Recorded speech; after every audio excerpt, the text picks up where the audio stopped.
Red Ribbon Week was on full display last week, but this week we are focused on Halloween. That's right, Lily. And basketball and wrestling kicked off their seasons. What else is there? Sit back and relax. This Tomahawk Talk show starts now.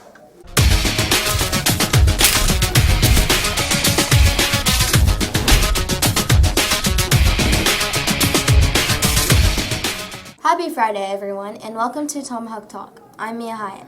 And I'm Lily Brotherton. You know Mia, the Halloween dance is tonight. It sure is, and it goes from 3 to 5. So make sure you have your ride waiting to pick you up. We say 5, but it would be wise to come a little bit earlier if you can. Say 4:45 if helps not only those working the event, but also allows for easier traffic access as well. With the dance coming up, we need your help. We're trying to make the night extra fun.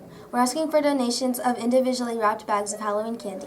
Your contributions will help us create a festive atmosphere and provide treats for all of the students. Thank you for supporting this spooky and exciting event. You could drop your candy off in the CMS office. Okay, Lily, let's take a quick break. And when we return, Riley will catch us up on the weather. Email from school about the incident today. Scary. You know, teachers like me, parents, we don't always know as much as you guys do about what's going on with other kids. Half the time, it's rumors. Yeah, but if you're ever concerned about a friend who's having trouble with alcohol, prescription drugs, anything, you need to tell an adult, someone you know and trust. That can be hard, but speaking up about a problem is what helping a friend is all about.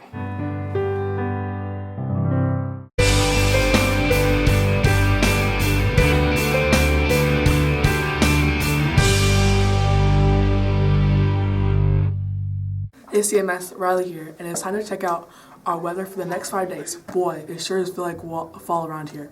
We had our temperatures drop rapidly during the middle of this week, but we're going to stay in the fall frame of mind, or will summer conditions peak their way back in? Let's find out. Today will be partly cloudy, but being Halloween, it is a perfect setting for tonight's trick-or-treating. We will have a high reach near 60 today, but overnight it'll be cold. We're expecting a low of 36. Saturday we'll have clouds around again. It'll definitely be cooler. We should see a high 53, but overnight we could see our first frost as temperatures drop to 33 degrees. Brr. Sunday the warm begins with a high of 62. Monday is even warmer with a high of 66, a sun-filled sky. Tuesday will wrap up as a rather beautiful day. If you're wondering, Wednesday and Thursday will be nice as well. It looks like fall is finally here, guys. Make sure you enjoy the nice weather, especially Halloween tonight, but dress warm if you are out and about. For Tomahawk Talk Weather, I'm Riley King. Back to you in the studio. Thanks, Riley. It sounds like it's going to be a great weekend. So instead of staying home, get out and enjoy the weather and make it memorable. Speaking of memorable, have you ordered your yearbook yet? Not yet, but that is definitely on my to-do list.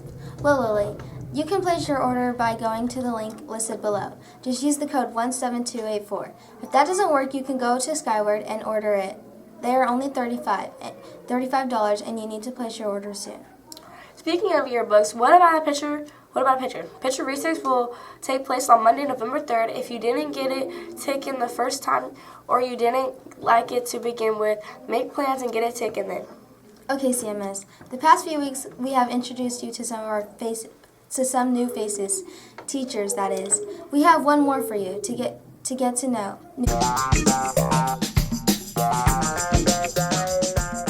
Hi, today I'm with Mr. Chambers. which is the new social studies teacher this year. Chambers, how are you liking your year so far? I'm loving it. It's been a lot of fun to get to know the other teachers and get to know my students in 6th grade. It's been awesome. Good to know you're enjoying your year. If you could teach any other subject, what would it be? I think I would definitely teach ELA.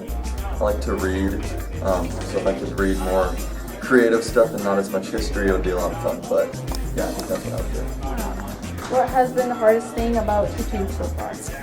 Definitely just transitioning to a middle school setting. I taught high school previously, so just different age group of kids, but it's been a lot of fun. It's been hard, but good.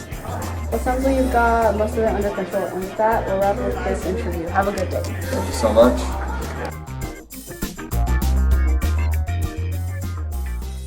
Thanks, Elizabeth. Okay, Bros, after the quick break, we will bring you sports. This driver just passed a stopped school bus. The question is, why? Was it because he didn't know the law? He got distracted? He decided to take a chance? It doesn't matter. You must always stop for a stopped school bus. Stop in both directions. It's not just the law, it's a child's life. Brought to you by the Child Safety Network and the School Bus Safety Company.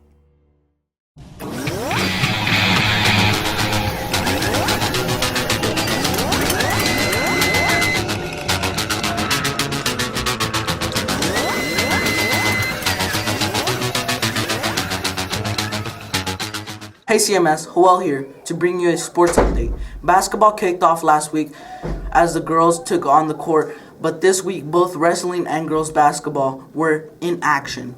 Girls 8th grade team came up short Tuesday night against Baldwin. The JV finished with the score of 26-14. Leading the JV girls was Evelyn Soto Jimenez with 5 points, 3 rebounds, and 2 steals in varsity action. The Lady Braves lost a close one, 25-21, with Abigail Lopez leading the team with 13 points, 10 rebounds, and 3 steals. They traveled to Tonganoxie last night to take on the Chieftains, but were unable to bring you that score. In the 7th grade game, the Lady Braves fell short but showed a competitive spirit until the final whistle. Jamia Berry led the Braves in scoring with 5 points, while Naila Rivers added 2 points. They too traveled to Tonganoxie last night but were unable to bring you the scores. Wrestling was in action this week as well, but we are still waiting for the coaches to share the results. Hopefully we will have those for next week. And speaking of the next week, both boys and wrestling will be in action next Tuesday. Well, guys and gals, that's it for sports this week. I'm Joel Quintana. Happy Halloween, everyone. Thanks, Joel. Hey guys, if you like butter braids, the BSE PTO fundraiser ends today.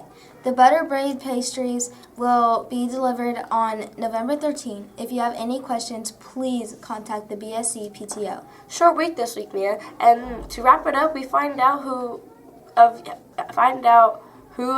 you out there are smarter than a 5th grader. Hello everybody.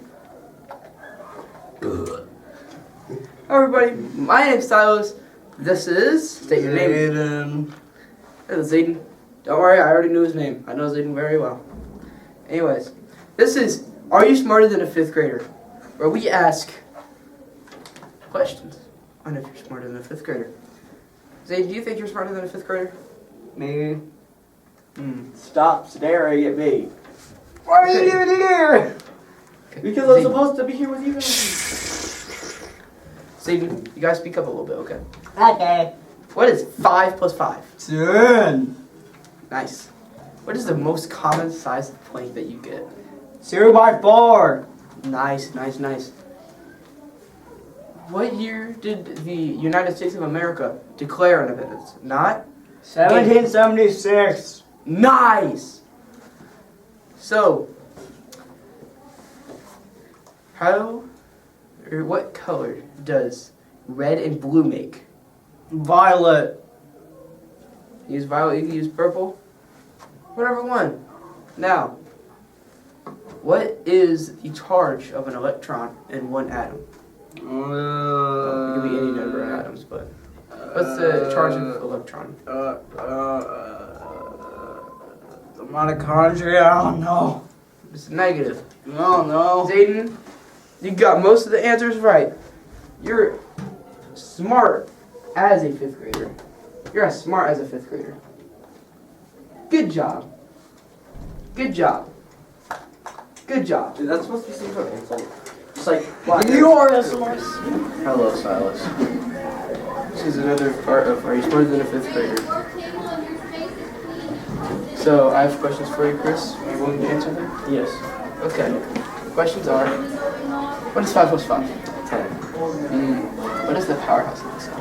The mitochondria. He was very smart.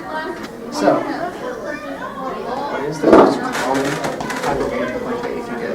2x4. Nice. We have one more question left. What is the charge of an electron? Negative. Nice. You are smarter than a 5th grader. Okay, CMS, that is it. We had a great time and hope you catch our next episode of Tomahawk Talk next week.